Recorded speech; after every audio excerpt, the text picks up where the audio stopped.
Hi Year 9, welcome to our second lesson on the suffragettes.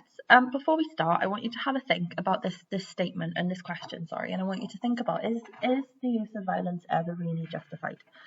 I want you to just make a few bullet points and just have a think. It's going to be really important in what we're looking at today with the suffragettes. So I'm going to suggest that you pause the video and do that for me now. So hopefully you've written down some opinions there, you've given some answers and had a bit of a think, and it's going to help us in the next few slides as we look at the suffragettes. So these two posters are posters from the time of the suffragettes. They are anti-suffragette posters. Now have a look and tell me what you think this tells us about the attitude of some people towards the suffragettes. What does it tell us about the attitude of some people? So I'm going to suggest that you pause the video. Hopefully you've written some stuff down now. What you might have noticed, this one, a woman's mind magnified. You can see that what this is trying to say is, if you look inside a woman's brain, this is what she thinks about chocolate, babies, little puppies and dresses and fashion and men and getting married and letter writing. Women can't have the vote because there's no space in their brain to think about voting. There's all this too much going on already. She can't vote. Okay, this one, a suffragette's home, votes for women. After a hard day's work, okay, so that the husband comes home and look, the house is a mess, children are sleeping on the floor, the lamp's burned out. Back, she's gone out, she's votes for women, left the kids on their own, because obviously without the woman in the home's gone to pot, because she's the one that does all the work. And this is what your house will look like if you marry a suffragette. Okay, these are the kinds of things, and there's a lot worse than these. There's some real nasty posters about the suffragettes around the time. But this is the kind of thing that they were facing. Okay, this is the anti-suffragettes, people that were anti-suffragettes. Okay, but were they terrorists or were they freedom fighters? Okay, so what I want you to do is to tell me what challenge, more challenging or mega challenging. I'm hoping a lot of you will go for the mega challenging. What do you know about the suffragettes? Use the photos to help you. According to the sources, were the suffragettes terrorists or freedom fighters? Use the specific details from the sources. Which source is more useful for showing if the suffragettes were freedom fighters or terrorists? Use both sources. So you've got this picture here of them holding up a nice banner. No self-respecting woman should wish or work for the success of a party that ignores her sex. Okay. Again, you shouldn't work for anyone that ignores you. And then this is a picture of a bit of a riot going on where they're fighting with the police picking them up and taking them away.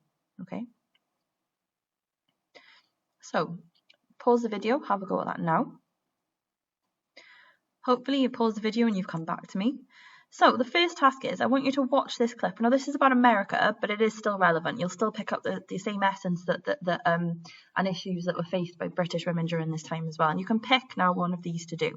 So either answer these three questions from the video: what did women do? What did they want? And how did many men respond? What were the aims of women? Did all women agree with the aims? What was society divided? Or you can make notes on the type of women, some divisions in society, their demands, actions, and male responses. It's totally up to you which selection of questions you pick. You only need to do one of these. Okay, so again, pause the video, go to this link here, and come back to me once you are done. Okay, so hopefully you've done that. Now you've picked out what the aims of some of the women were to get the vote. They just wanted to be treated equally. They didn't want to be spoken down to by men.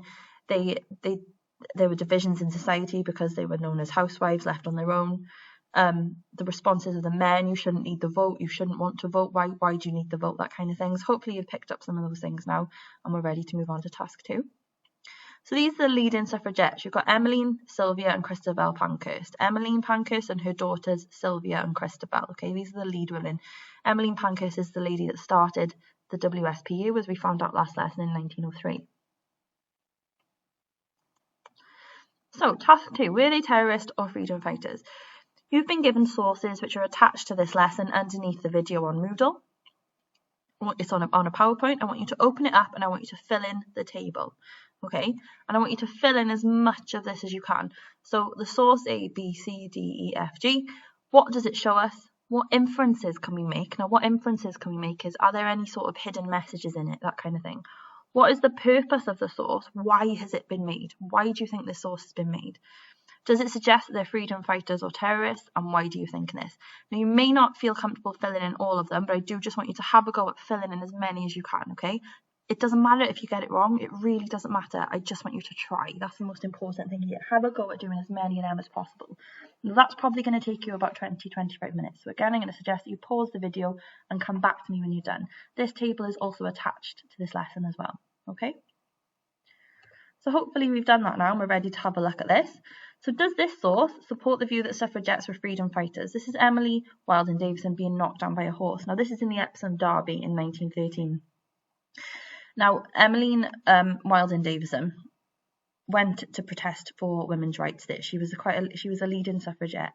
Now what she did is try to pin a rosette on the king's horse. Now some people say she threw herself in front of a horse on purpose. She martyred herself. She gave her life for the cause. Other people say no, actually she didn't mean to kill herself. She actually wanted to just pin a rosette on the king's horse and step out of the way. So this is what that picture is from. Okay, so this sort of supports the view that suffragettes were freedom fighters to an extent. And I want you to say in some ways it shows they were freedom fighters because this is supported by the source, and it's also supported by my own knowledge. What own knowledge have you got about them being freedom fighters? And in other ways it shows they were terrorists because, and give some of your own knowledge there as well. Okay, so there's a bit of a structure there for you as well. So again, I'm going to suggest you pause the video, take your time. Okay, probably going to take you about 20 minutes. Take your time and come back to me. Now what I want you to do is I want you to watch this video. Okay, now this is a BBC class clips. It's a good 7 minute long. It's really interesting. It tells you about how women won the vote. Gemma Kearney telling us. I want you to think about actions. Now what I mean by actions is what did they do? Things like chaining themselves to railings, lobbying MPs, hiding in the Houses of Parliament. What actions were taken by the suffragettes? On your plenary, some argue that the actions of the suffragettes made the government less likely to give women the vote. What do you think? I want you to explain your ideas. Now you can do this in a paragraph, you can do it in a table. It's totally up to you, but I want two sides of the argument, please, to end this lesson. And once you've done that, we're complete. Thank you very much.